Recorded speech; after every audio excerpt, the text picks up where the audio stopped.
अस्सलाम वालेकुम जी, fox Logica में खुशामदीद। आज सुनेंगे बीएनएल की कहानी कि आपको अब और कितना डबल ट्रिपल ये कर देगा, या कितना आपके 2 महीने के लॉस ये एक हफ्ते में पूरे कर देगा, या आपके पास जो कुछ भी है सब कुछ ले जाएगा। बीएनएल को डिस्कस करेंगे कम्प्लीटली कि बीएनएल में आपने क्या पोजीशन लेनी है। बीएनएल का चार्ट भी डिस्कस करेंगे, बीएनएल की स्टोरीज भी डिस्कस करेंगे, बीएनएल को मुकम्मल डिस्कस करेंगे।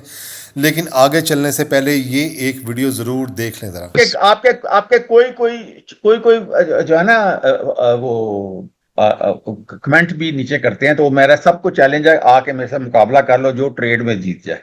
आपने ये वीडियो देख ली तो अब इनका नाम डॉक्टर मसूद साहब आप सब जानते ही होंगे। और ये पता नहीं होम्योपैथिक डॉक्टर हैं या एमबीबीएस डॉक्टर हैं, इसका मुझे पता नहीं, ये मुझे बता दें तो मेहरबानी होगी। क्योंकि स्टॉक एक्सचेंज कोई बॉक्सिंग का रिंग या क्रिकेट का ग्राउंड नहीं होती, और जहाँ पे चैलेंज करके जीत हार होती है, ये इन्वेस्टर की मेहनत और पैसे का मामला होता है। आपने पब्लिक में चैलेंज दिया है, वरना मैं इस तरह के चाइल्डिश बातों का बिल्कुल इग्नोर करता हूँ। लेकिन अगर आप इंसिस्ट करते हैं तो फॉक्स लॉजिका इस चैलेंज को एक्सेप्ट करते हैं, सिर्फ इसलिए ताकि लोगों को लोग समझें कि स्टॉक ट्रेडिंग कोई गेम नहीं है, बल्कि डिसिप्लिन और नॉलेज का काम है। इन्होंने जिस लहजे में इन्होंने चैलेंज किया ना, तो वो बड़ा एक हकारत अंगेज मुझे फील हुआ है कि लोगों को ये क्या समझते हैं। चलें, किसी ने एक्सेप्ट नहीं किया इन्होंने, बल्कि मेरे उस वीडियो के नीचे मैंने कमेंट किया था कि मुझे एक्सेप्ट है, इन्होंने वो भी डिलीट कर दिया, तो बिल्कुल एक्सेप्ट है। ट्रेडिंग में चैलेंज देना उन लोगों का काम होता है डॉक्टर साहब, जिन्हें मार्केट की समझ नहीं होती। क्योंकि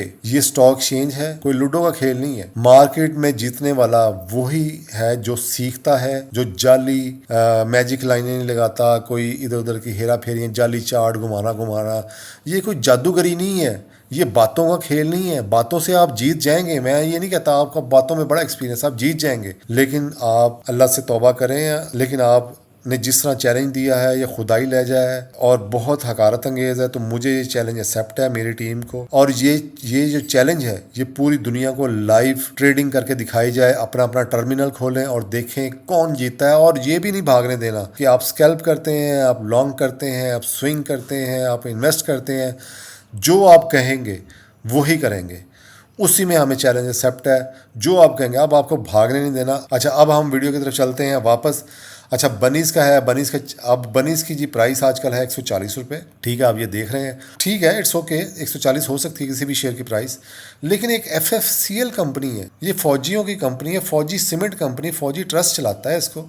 तो देखें, इसके शेयर की कीमत 60 रुपये है सिर्फ, और इसकी ग्रोथ भी 60% है, और ईयर टू डेट अभी तक और एक साल में 143% है। और जो इसका प्लांट जो है ना, ये बनीस का एक ब्रेड का प्लांट है, इन्हें सिर्फ ब्रेड बनानी आती है। ये देखें, 4 5 6 किस्म की ब्रेड रस ये बनाते हैं। इसके अलावा ये कितने का प्लांट होगा? 1 करोड़ का, 2 करोड़ का, 5 करोड़ का, 10 करोड़ का, ये अरबों रुपए का प्लांट है। 3 अरब 4 अरब रुपए का ये प्लांट है। सीमेंट बनाना ये एक्सपोर्ट होता है, ये बाहर जाता है। तो ये क्या मतलब हुआ इसका? ये मुझे समझ नहीं है कि इतनी बड़ी कंपनी, इतना बड़ा प्लांट, उसका शेयर 60 रुपये का है और बनी का शेयर 140 रुपये का है।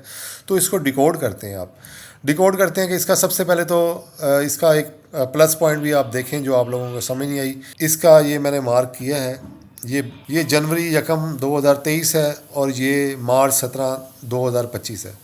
इतना लंबा अरसा ये शेयर जो है अकोमोलेशन में रहा, इसमें माल जमा होता रहा, लोग इसमें आते जाते रहे और सिर्फ इसमें चलता रहा। लेकिन फिर क्या हुआ, यकदम पंप हो गया, पंप हुआ, और फिर इसने यहाँ से 17 मार्च के बाद ये अब 140 लगा के नीचे जा रहा है, नीचे इधर से भी आया। तो इसमें हुआ क्या, क्या तेल निकल आया, क्या क्या आया? तो इसमें लाहौरी ग्रुप आ गया, इसमें कराची ग्रुप आ गया, लेकिन सबसे बड़ी बात, इसमें इसका अपना मालकान जो हैं, जिनके अपने शेयर हैं, वो आ गए।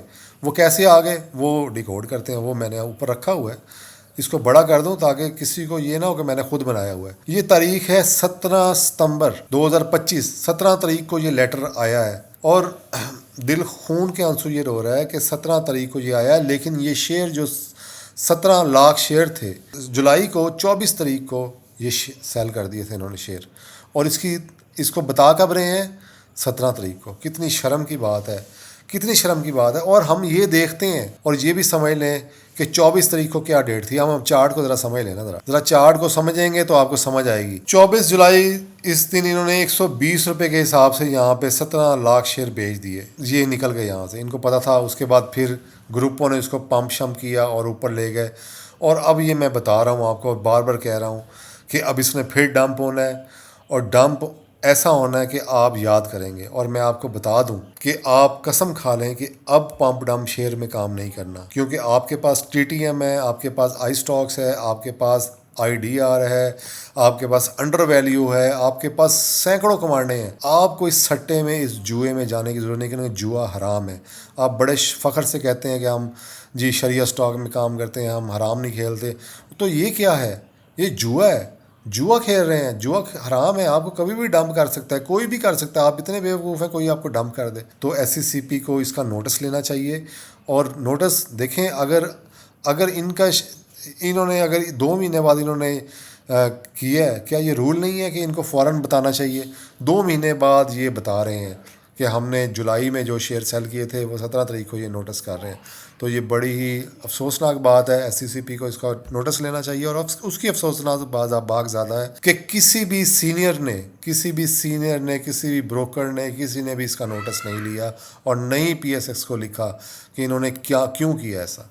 तो ये ज़्यादती है, ये इन्वेस्टर के साथ धोखा है, इन्वेस्टर की शफाफियत पे धोखा है, उसके शेयर लेने पे। तो मैं तो कसम खाता हूँ कि मैंने कभी BNL में नहीं लेना। तो आपकी अपनी मर्जी है। Thank you so much. अल्लाह हाफिज़।